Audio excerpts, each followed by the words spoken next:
jsem si vzpomněl, že vlastně jsem chtěl ještě něco udělat a nenapadlo mě nic jiného, než se vyzbrojit, ale vlastně jsem si zapomněl dát chestplate, to vůbec nevadí. A šel jsem potom. Chtěl jsem mu to pichnout přímo do zadku, aby dostal, co mu patří. Zácpu. Ale v tom se stalo to, co jsem nechtěl. Přiblížil jsem se až moc. On se dřív probudil. Spal a hnedka po mně něco divného plivnul.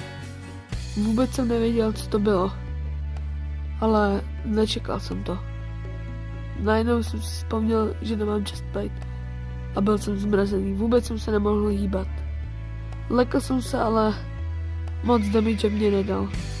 Takže jsem hnedka po něm chtěl jít znovu. Objevil jsem tam ještě jeden boss bar a mě to znejistilo. Radši jsem se ohlížel. Boss zase plivnul.